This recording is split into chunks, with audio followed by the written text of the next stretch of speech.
And Jackie, while we got a minute, the way I usually run.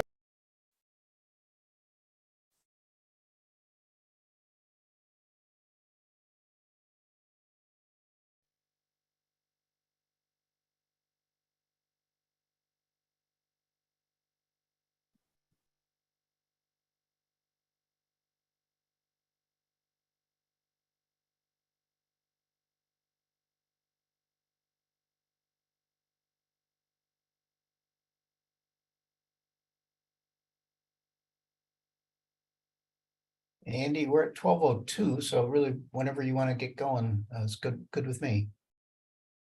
Sounds good to me. I'm gonna go ahead and switch my camera up here. All right, there I am. All right, well, good afternoon, everybody, and welcome to, I can't believe that it's our third year doing this. Dr. Arma, can you believe that? It's our 13th in our Conversations in Transportation series. Happy to have everybody back for another great conversation. We're starting the year off strong here with Dr. Jackie McDonald Gibson with NC State Civil Construction and Environmental Engineering. I'll have Dr. Hummer introduce her in just a minute. A couple of reminders, as always. Again, if you've been to a decent number of these sessions, you've heard me say these two specific things. First, if you have any questions that you want to ask either now or during the course of the conversation, please use the Q&A function here in Zoom. If you look near the bottom of the screen, you should see a couple of speech bubbles that say Q&A.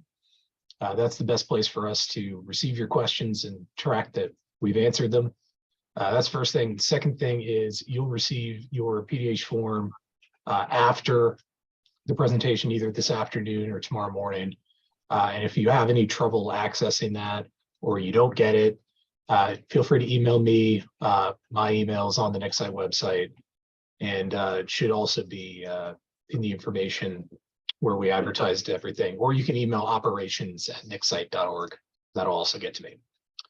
Without further ado, then I'm going to turn it over to Dr. Hummer. Thanks, Andy, and welcome everybody. Glad that you're here. I see a good turnout today. Appreciate that. I am Joe Hummer, Mobility and Safety Division, NCDOT. Happy to be your host for episode 1 of season 3. Right, it's awesome. We are sponsored by the Strategic Initiative Council and the Young Members Council. So thanks to Adam Fisher, the chair of Strategic, and Ty Parham, chair of Young Members, for having us on yet again. Thanks to our Nixite Diamond and Gold sponsor companies who make this series possible, make really most everything at Nixite possible. We really appreciate their support.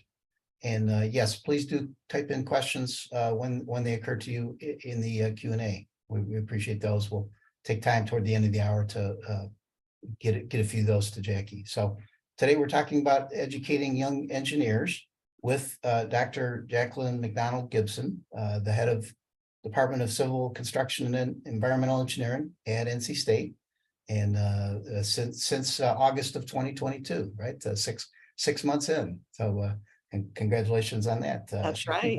Yeah. Interdisciplinary research on the quantification of risks due to environmental contamination and on the quantitative comparison of policy options for controlling those risks. She earned dual PhD degrees from the Department of Engineering and Public Policy and the Department of Civil and Environmental Engineering at Carnegie Mellon. Prior to returning to study for her PhD, she was a senior engineer at the RAND Corporation, where she served as liaison to the White House Office of Science and Technology Policy. She was previously associate director of the Water Science and Technology Board, which is a unit of the National Research Council. Dr. McDonald Gibson earned an MS from the Department of Civil Engineering at the University of Illinois and a BA in mathematics from Bryn Mawr College.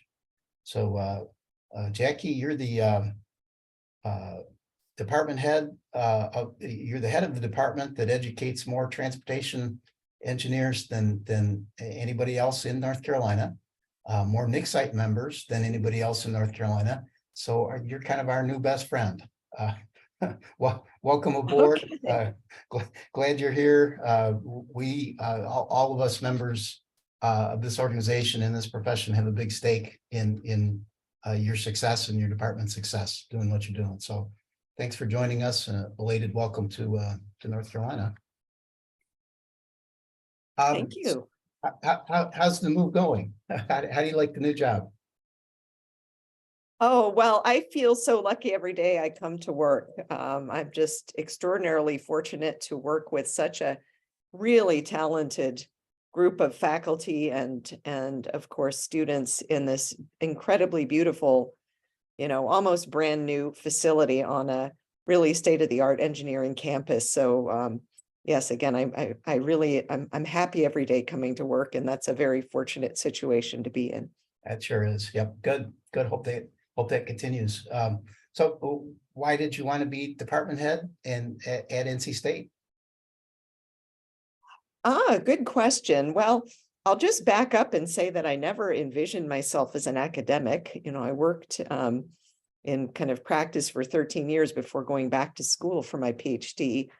And then once I decided to give academia a try, I never really thought of myself as becoming a leader, but kind of having, worked in academics for a while, I really began to view leadership as a real opportunity to help really improve the educational experience for our students, the working environment for our faculty, really help focus on the most important problems for society and, create linkages across people who are working on those really important problems. So it's kind of an unexpected career turn, but I found that I really, really enjoy it. Good. I was department chair briefly back in my career. I remember endless meetings. Do you get a chance to get out of those meetings once in a while, actually continue on with your research and do a bit of teaching? I am, yeah, trying to stay engaged with research and teaching as well. Yeah, I've got a couple of, so. Good. Hope that continues too. So 6 months into your role here, how do you think the CCEE program at NC State is doing? What's the state of the program? Well, I have to say that when I was interviewing for the position, a lot of faculty told me that they really believe this department is a hidden treasure, kind of nationally and even internationally, that there's extraordinary work going on here and that people don't really toot their own horns and so often don't maybe get as much recognition as some of the, other institutions around the nation. And I have found that that is really true. The caliber of the faculty here is absolutely extraordinary. They are so dedicated to their students. At the same time, if you kind of tally up what they're contributing is they're bringing in over $23 million in research funding every year to NC State. And that's actually over 3 times the cost of paying their salaries. So that's just kind of one measure. They're continuing to contribute really world-class scholarship while remaining really dedicated to the teaching mission. And all of them could be compensated a lot more generously if they went out into the private sector, for example, but they really choose to be here because they believe in the educational mission. I'll just give you another example of, really our many standout faculty and kind of illustrating the real excellence that we have is that 2 of our faculty are currently on leave because they were actually appointed by the Biden administration to take on major federal leadership roles. One, Chris Frey, is the basically head of the Office of Research and Development for EPA, the first person to be confirmed by the US Senate in that position for several presidential administrations. The other, Joe DeCarolis, is heading up the Energy Information Administration, again, a presidentially appointed position. So, it's just one example of again, the quality of the people that are here. Outstanding. Yeah. How's enrollment? Undergraduate, graduate, we getting kids in the door? We are. So yes, right now we have about 740 undergraduate students, not including our freshmen. They matriculate, into the program after freshman year. Undergraduate enrollment has been on kind of a, there have been some fluctuations. The peak of enrollment was during the last recession, but it's after a decline for a few years, it's growing again. Overall, in the past year, 10% more freshmen were admitted overall compared to in previous years. So I think we're doing well on that. Graduate student enrollments, PhD enrollments have been on a continued upward trend. Now, what we saw with masters, that's kind of a nationwide trend, is that master's enrollments tend to peak during difficult economic times when, students have more difficulty finding jobs. With the job market being what it is right now, master's enrollments are overall a bit lower than they were at their peak during the recession around 2008, but they've been picking up again in the last few years. Good news. Hope that continues upward. I think also good news, and many of the alums looking on here today remember Old Man Hall. Some of us fondly, some of us not so much. Civil engineering's been in the new building on Centennial campus about 2 or 3 years now. I think it opened pretty much during COVID. So what's your assessment? Yes. You don't know the old building necessarily, but what's your assessment of the fit in the new building on Centennial campus? Well, first of all, I'll say I do know the old building because I'd actually been to NC State many times in the past. I started my faculty career actually over at Chapel Hill in the Department of Environmental Sciences and Engineering. And while there, I was a frequent visitor to Mann Hall because I had collaborations with faculty here. This setting is a tremendous improvement. I'd say the only thing people miss is being able to walk to Hillsborough Street for lunch, but I guess we're all saving money because we just brown bag lunch and tend to gather in there's a little break room. But the facilities are absolutely extraordinary. I've had experience now at 3 different universities on faculty, and of course, multiple universities as part of my education. And this is the most extraordinary facility I've ever had the opportunity to work in. It's got state-of-the-art labs. One thing I really love is, if you haven't been over here, the labs are really designed so that people who are visiting the building and undergraduate students who are passing through can actually see what's going on in the labs. The atmosphere is really bright. There's lots of windows. There's lots of really open co-working spaces for students. And so I really, again, it's a wonderful place to come to work every day. Good. I would miss the campus atmosphere up around Mann Hall. Is Centennial campus starting to grow up and get more of that? Very much so. In fact, I remember coming over to Hunt Library a decade ago or so, and it felt like just kind of arriving at a construction site. That feeling is gone. I look out my window in Fitzwillard Hall, where the last building to be completed, and now all of engineering except for nuclear engineering is over here on the Centennial campus. The buildings are situated around a big oval field, like a quad at a traditional university, and it's starting to look like, just like the world's best sort of technical institution.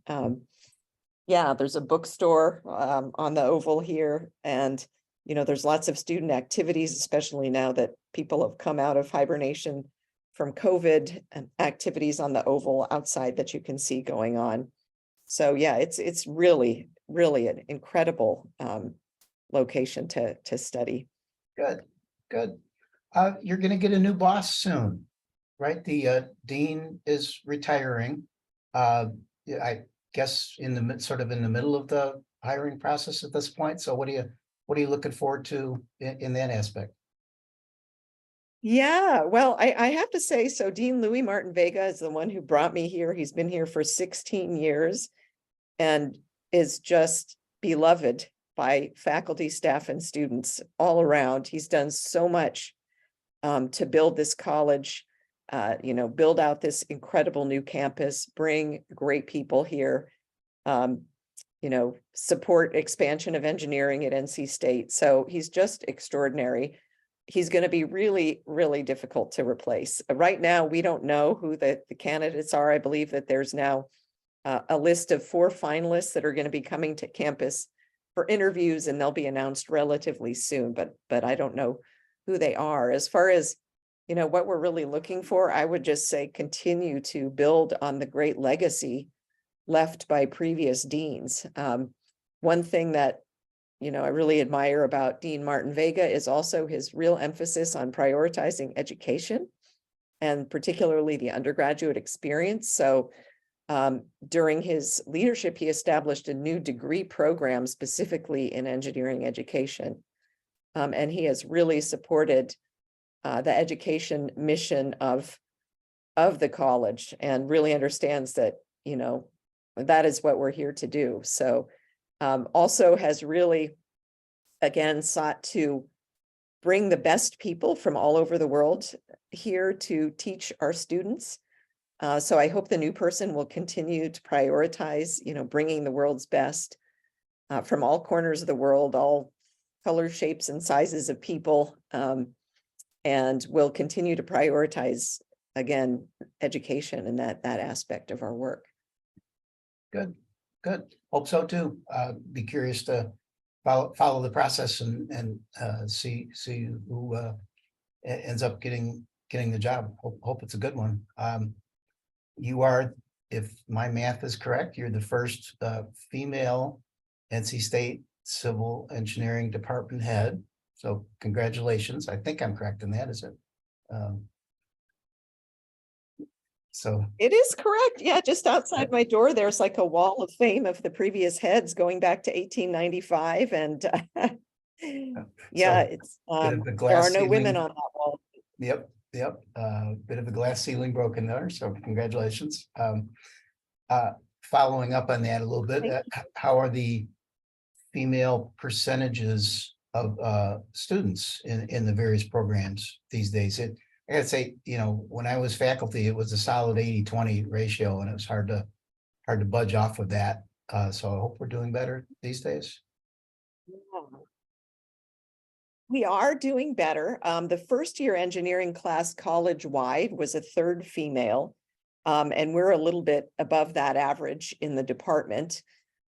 So yeah, that's good news. I think we're doing much better on gender balance.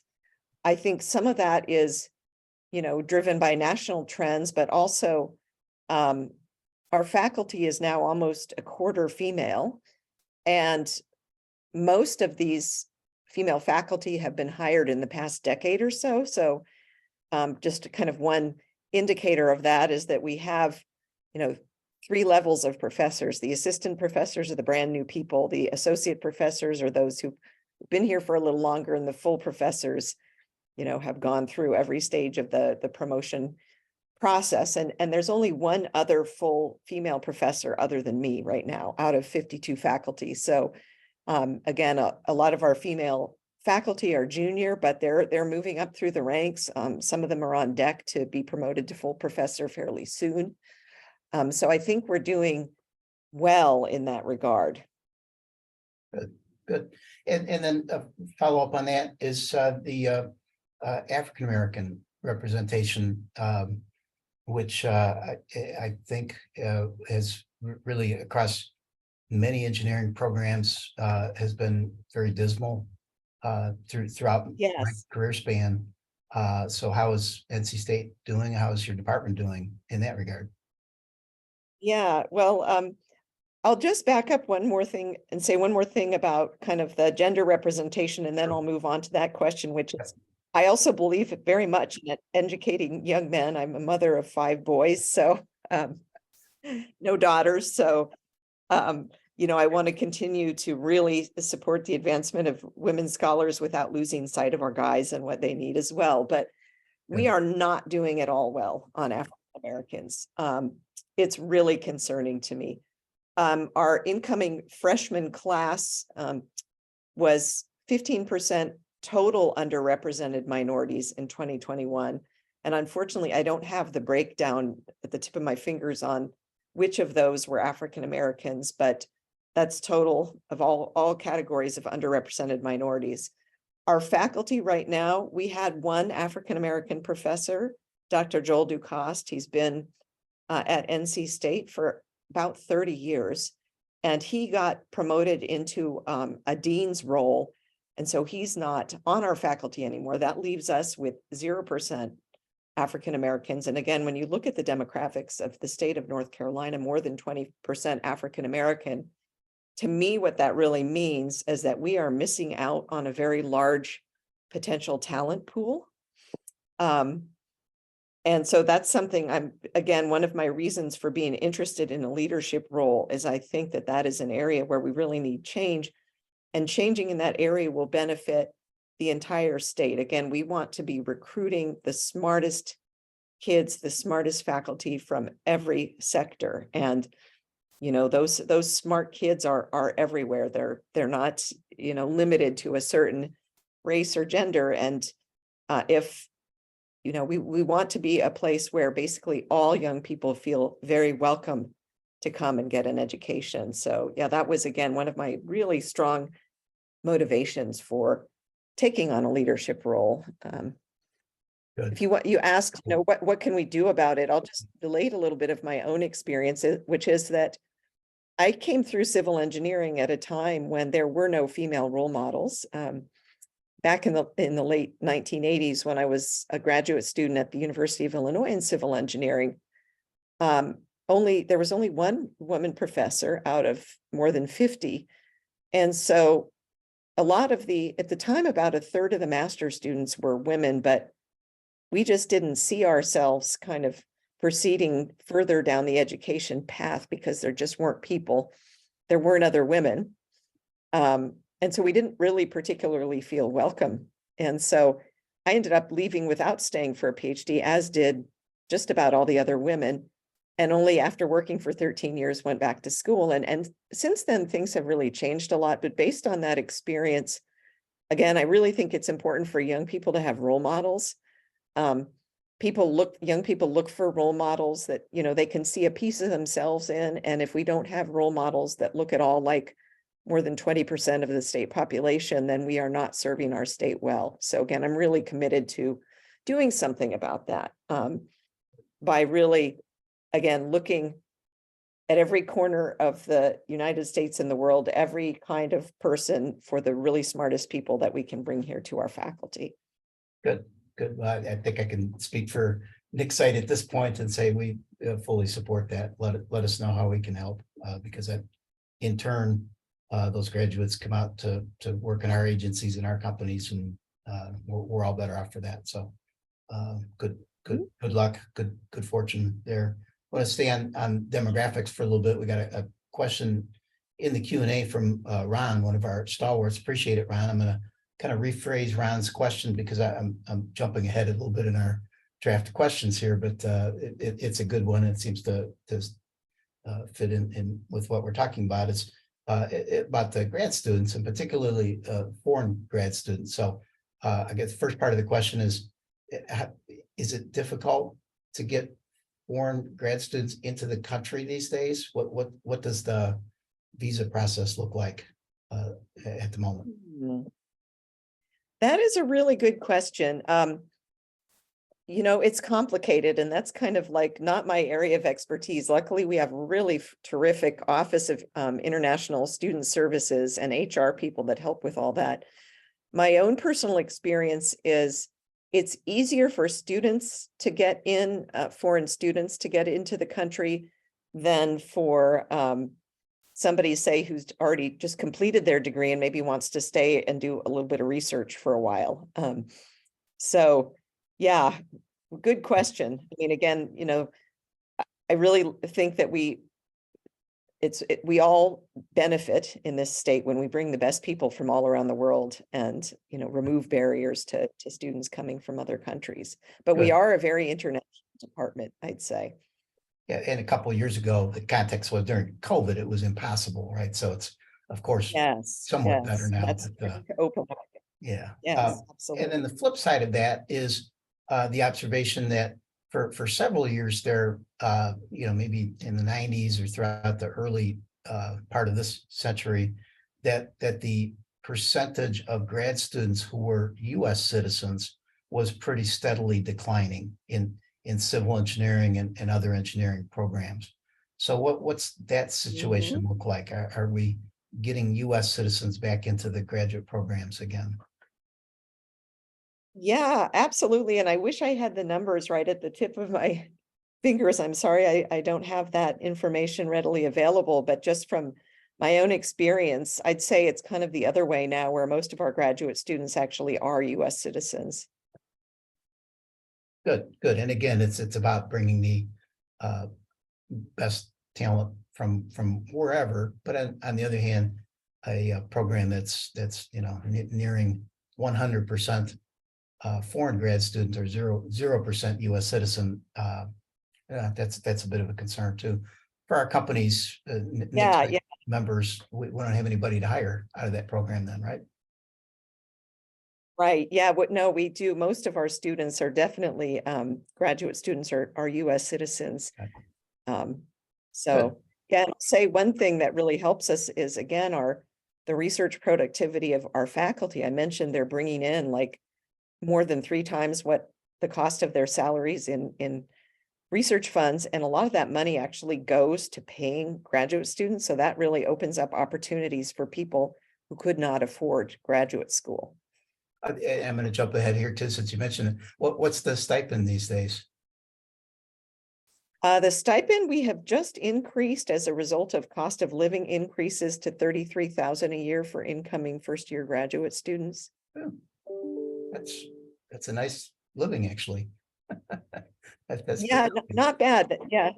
Yeah, like I said, I mean, it sounds good, but on the other hand, the cost of rent has escalated so much in the Raleigh area over the last few years that, some of our students were really struggling. So that was one of the first things I did, is kind of respond to the need to find ways to increase that.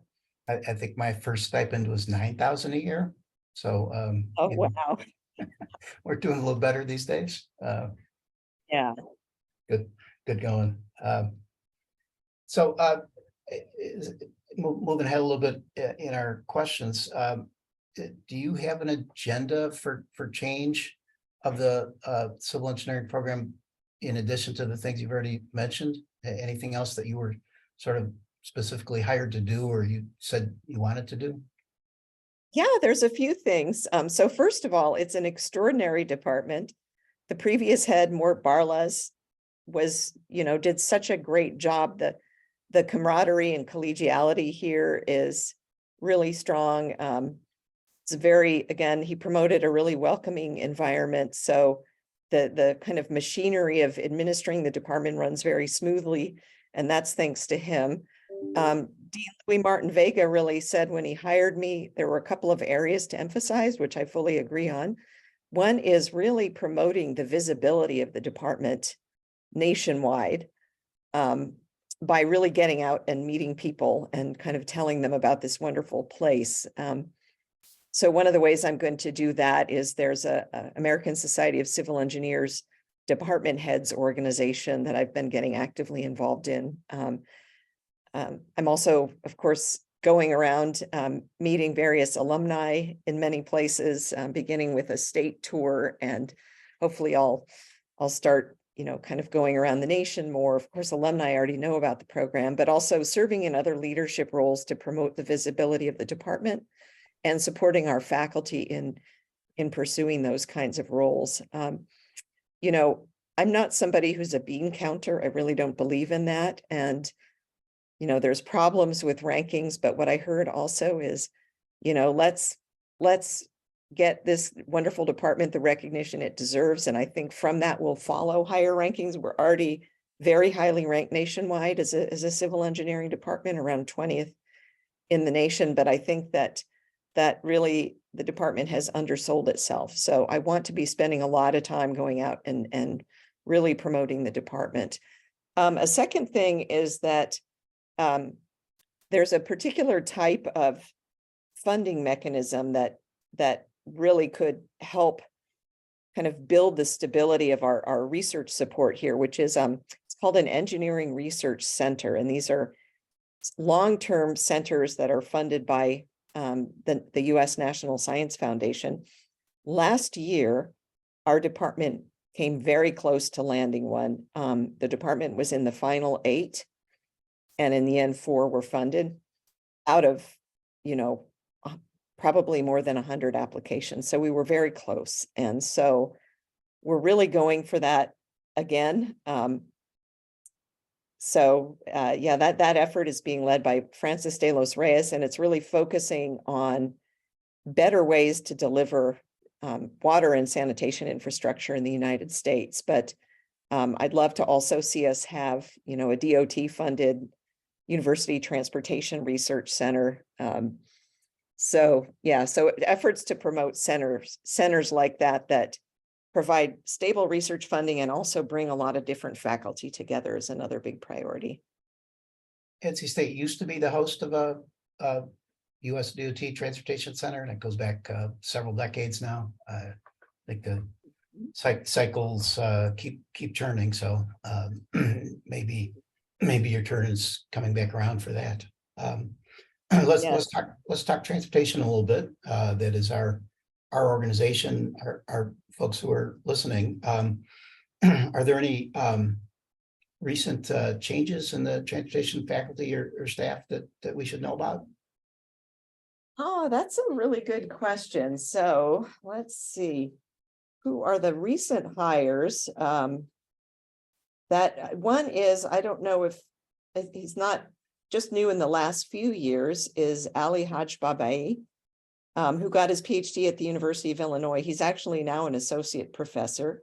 So he was hired a few years ago, but he's doing some really neat new work on integrating autonomously controlled vehicles into the vehicle fleet, the existing vehicle fleet. That's really coming our way, and we need to be prepared. And so he's really thinking about what are the best and safest ways to do that. As part of that, he landed a major federal grant that allowed him to actually purchase an autonomous vehicle, and it was delivered very recently. So that's going to be a really great opportunity, again, for our students to actually work with one of these vehicles, and test out some of the kind of improvements to navigation and things that he's developing. So that's one example. Another example, you all know, Shane Underwood very well. We brought him back he's a graduate of this program, works on transportation materials, and he had started his faculty position at Arizona State University, and he was brought back a few years ago. So let's see, in terms of transportation faculty, who else? So Shane's been here now since 2017, but that's our newer hires are really focusing. So Ali Hajbabi has been here since 2019. So that's within the last couple of years. We have an open search right now, and it's possible that we will bring new transportation faculty in. We're interviewing candidates right now. My observation along those lines is that departments are looking for 2 types of new assistant professors to hire, and those are either AI specialists or green global warming type people. And I'm neither of those, right? I'm an old-fashioned infrastructure type person, and a lot of our members of our organization are sort of in that category of, we're solidly rooted in the 20th century. Is there anything to my complaint there? Or are we just kind of the old guys airing our complaint there?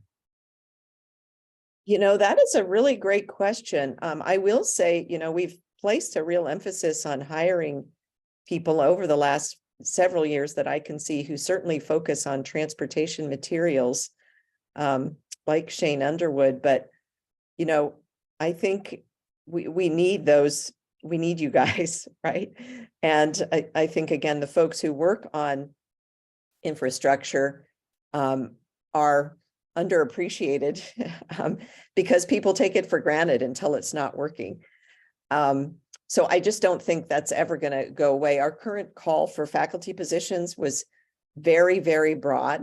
You know, we want the smartest people working in any areas of civil construction and environmental engineering.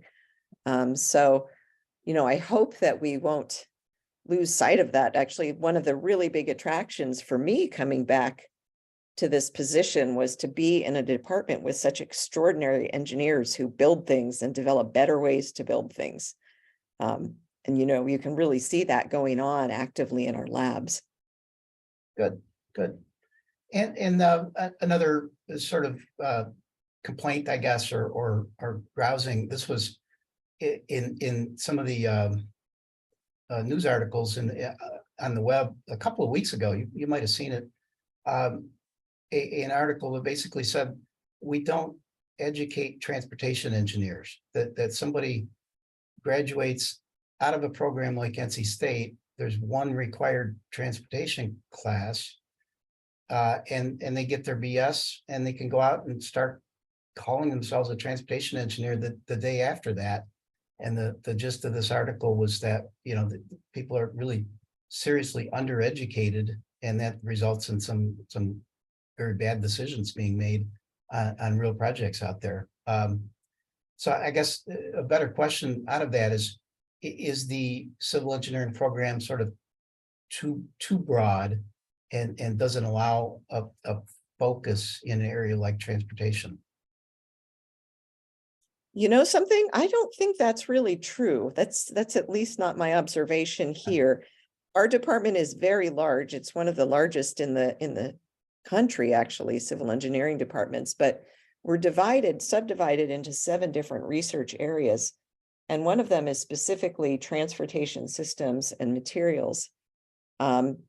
They meet as a group. They're almost like their own mini department, and they have, you know, curriculum they've developed and curriculum pathways, and they really are very intentionally mentoring students, you know, on those transportation curriculum pathways. So we have a lot of transportation related courses. And I can't see that, again, that going away. I think that's going to continue to be extremely important to the department. Good, good. Yeah, that article also discounted people like you and I that went on for master's degree.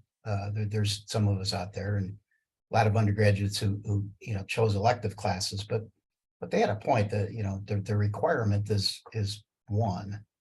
So yeah, it's there's a lot of discussion around our circles on that over the last couple of weeks anyway. Mentioned transportation as sort of a mini department.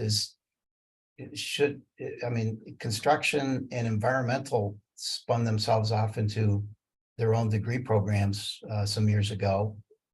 Should transportation do the same? You know, I really wouldn't recommend it, because I think that, again, overall in an undergraduate education, you don't have that much room to really specialize. A lot of the curriculum for undergrads really has to be focused on the fundamentals, you know, the basic sciences, physics, you know, chemistry, math, statics, you know, soil mechanics, things like that, surveying. And, you know, by the time students really get all of that under their belt, there's just not really enough room to develop a specialty. So I think that's where, again, graduate work really helps. We actually are really thinking about going the other way, which is what really, you know, part of the reason we have these separate degree programs is there's various accrediting bodies. And we just went through the reaccreditation process. And having 3 different degrees, we were the only engineering department in the College of Engineering with these 3 different sets of degrees: civil, environmental, and construction. And it's not a terribly efficient process, because there's so much work in going through the accreditation that I don't think translates into, accreditation is important to making sure institutions are delivering basic quality, but we're really not at risk there. Sure. And so, yeah, so we're thinking of looking at ways of maybe streamlining. Okay. Interesting. Maybe going the other direction. We'll be curious to see how that plays out. It's time for me to remind folks looking in to put questions in the Q&A if you have them. We've got a few minutes here, and we'd love to send those onward to Jackie for her answer and reaction. So if you think of something, go ahead and type it into the Q&A. We heard that engineering education at NC State is going to be expanding the number of students. The legislature has approved that. Is that true? Is that just a rumor? Is that fact? Yes. Yeah, that's really interesting. Yes. So there was basically a legislative initiative called Engineering North Carolina's Future. And where that really came from is that, this is a rapidly growing state, one of the most rapidly growing in the United States. And there's a lot of tech companies relocating to North Carolina from other regions. And they have all expressed concern to the state about workforce shortages, particularly in engineering and computer science. And so the state legislature basically started this initiative a year or so ago that mandates that the College of Engineering basically grow its engineering undergraduate population by about 40% over the next few years. Now, one problem with it is that they only provided funding for 2 years. So this past year was the first year, and there'll be some extra funding for the coming year. But after that, we really don't know where we stand. And the problem is that if you're going to increase the undergraduate enrollments by that much, you also have to hire the faculty and staff to be able to handle that. And the dean's feeling right now is that, we hired new people last year, but it's not responsible to continue hiring faculty if we don't know that funding is going to be recurring. We have to, be sure that we can continue to pay faculty. So there's efforts underway to kind of work out details of how that expansion can be sustainable. So worst case, it's a one-time slug of students with no real sustained resources to help support that. Exactly. Okay. Yeah. If I was at one of these smaller civil engineering programs around the state, would I be concerned by this news? Is NC State essentially going to be sort of poaching their students over the next couple of years? Oh, great question. Yeah, no, it's really a program that applies to all of the engineering schools in the state, including UNC Charlotte, NC A&T. So yeah, it's really intended to promote growth across all of the engineering institutions. Good to hear that. Okay. And then do we have that many good high school grads coming out who are ready to undertake an engineering education? Yeah, that's a great question. I would say the evidence is strongly that we do. Our admissions have gotten extremely competitive into the first year engineering programs. And so there's a lot more demand out there than we are able to fill. And we'd rather keep more of those students in the state. They don't get admitted. Well, we'd like to more of them to come to NC State, but they don't get admitted here. Some of them may go to other states. Okay, so maybe this is a matter of sort of keeping more of those kids at home. Okay. Mhm. All right. Well, I think I can speak for Nick's side here. Be very excited to hear that. So let's do that. I- at least in civil engineering now, the starting salaries have always sort of told a different story. I hear what you're saying. The legislature is concerned, a lot of new companies, a lot of demand. And on the other hand, so at least in civil engineering, starting salary, we remain among the lowest of any type of engineer, and really we're below a lot of other four-year graduate going into professional areas as well. So there's a little bit of a mixed message there, isn't it? Why aren't starting salaries rising even faster? For faculty specifically? Now, for four-year graduates, for freshly minted For your BSc, graduates. the starting salaries are Yeah. up, but they're not hitting the heights that a lot of our other engineering colleagues are seeing. So, I guess, Yeah. there's a little bit of a disconnect there, if you see what I mean. Yeah, well, um, unfortunately, I can't really speak to the kind of national factors that are driving that, but I would suspect with, the really tight job market that we're in right now, certainly, and with all of the federal funding that's going to infrastructure, including transportation infrastructure, that's going to drive up salaries. And I think, again, that's part of the reason we're seeing, lower enrollments in master's programs than we might during times when the economy is struggling a bit more. Yeah, a lot of our members sitting out there saying, well, it's great that we're going to get 40% more new graduates, but why don't they just kind of pay us more and the people would show up, So Right. Well, I think one answer is that obviously the demand is still there. The salaries are still enough to attract students because, again, we're turning away so many people, so many young people who are interested in civil engineering degrees. They just, they're not getting admitted into the College of Engineering at NC State. What are you all tracking the longer term demographics? I mean, we sort of know 18 years out how many prospective freshmen there will be. In North Carolina, people are moving here, but there's not necessarily that many more, 1 or 2 year olds running around who will be our freshmen 17 years from now. So are you tracking that? Are there any concerns there about sort of long-term viability from that aspect? I know that's a concern at many of the other institutions in the UNC system. I don't see that it's a concern for us. We're a flagship school. The state population, there is a lot of growth. There's a lot of people moving here.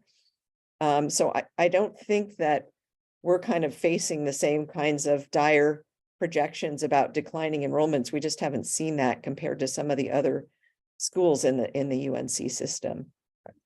Yeah, fair enough. That's probably that pressure is more on the smaller and newer programs, more than a larger established one. Good point.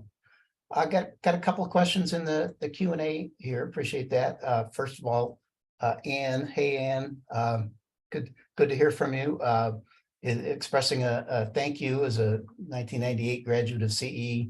Have enjoyed hearing what's happening at NC State, and as a mom of a high school sophomore, there seems to be a lot of exciting opportunities. So yeah, Anne, send him or her our way, huh?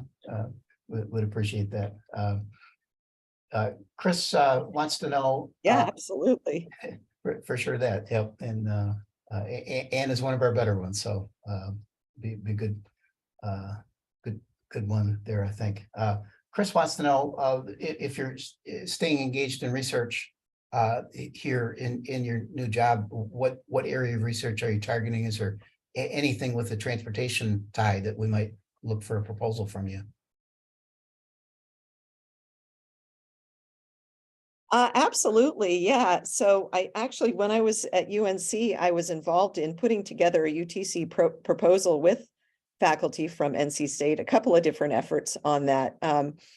because part of my work, I really enjoy working at the intersection of kind of infrastructure and environmental quality and health, because I think that the way we design our transportation infrastructure really influences our, the impact it has on the environment and also on our health. And so I was kind of brought in to be the person who was representing that intersection and looked at quantifying perhaps the health impacts of alternative transportation infrastructure designs. Very interested in continuing that work. I'll tell you how I got really interested in it, which is that when I was a new faculty member, I had an opportunity to take on a very big project in the United Arab Emirates. It was starting in 2008, and I was traveling there every 4 to 6 weeks for about a 4-year period. And, during that 4-year period, the kind of declines in air quality were really evident. The declines also in increase in obesity, folks were starting to really experience a lot of chronic illnesses associated with the global obesity epidemic. And, from what I could see, a lot of that is preventable with much better transportation system designs. So, transportation systems that are more efficient. What was happening is that the planning was very poor. And so there was really no way for people to get around other than everybody taking their own personal, very large vehicle, creating a lot of congestion.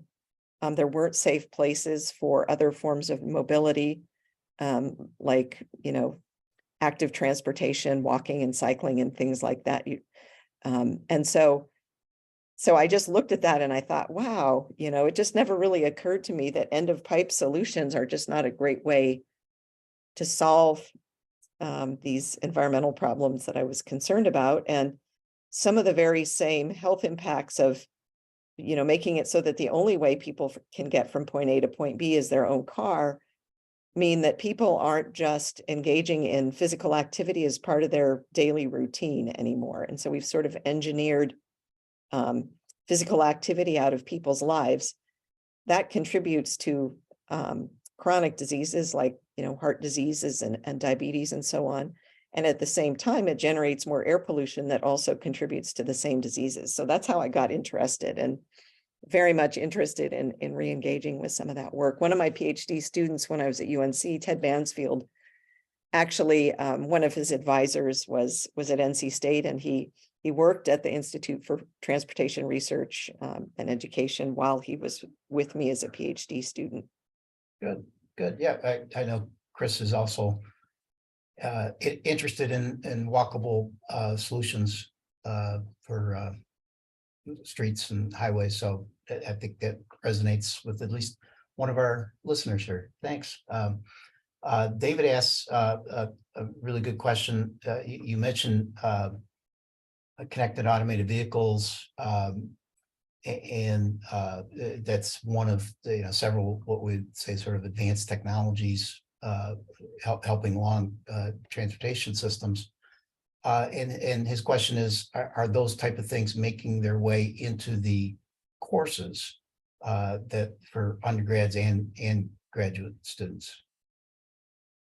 They sure are. Yeah. So I mentioned Ali Hajbabai, and that's really his area of expertise. And he teaches courses on automated vehicles. So, and again, like I mentioned, he's got this new automated vehicle that he's purchased. Right now, it's temporarily parked in his garage while we locate a place. It really just arrived, but that will allow students to really actually physically engage with a really advanced automated vehicle. And, they're going to be working on improved control and safety systems.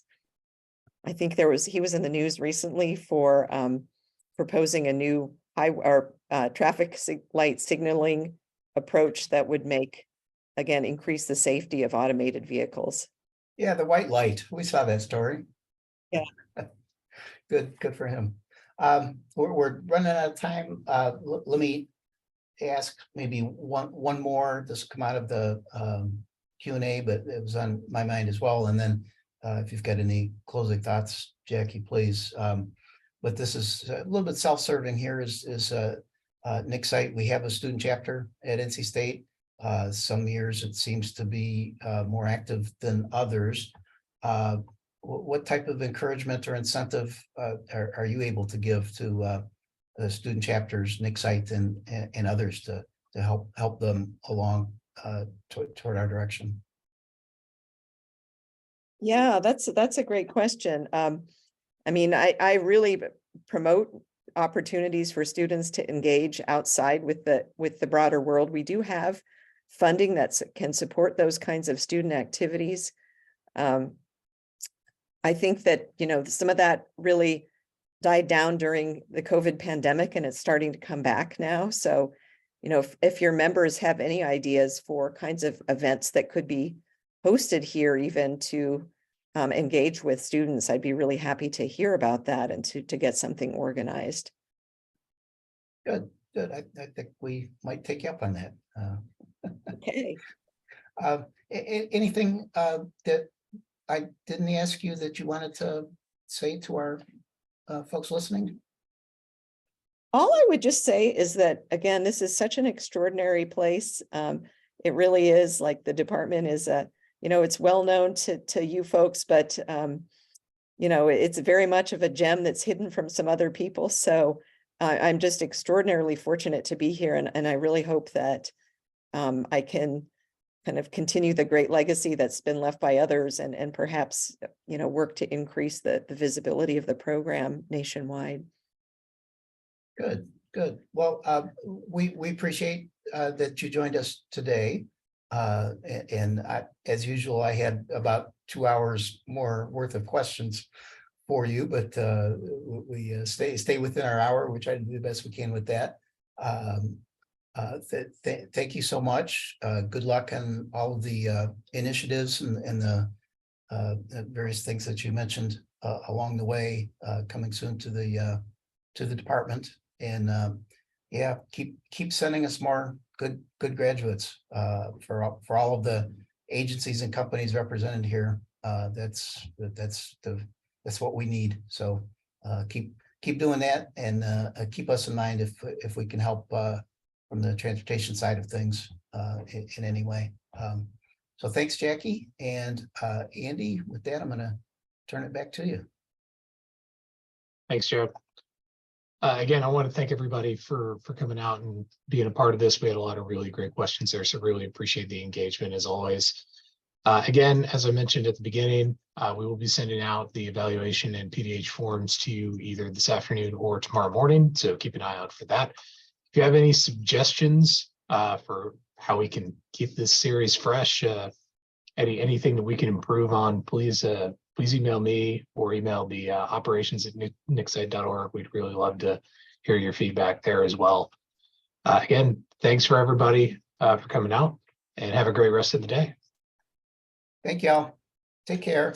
Oh, wait a minute. I've got a new send-off phrase here. Hang on a minute. Oh, you do? Yeah, I do. In the meantime, let's keep talking transportation. Wonderful. I don't know. Very good. Take care.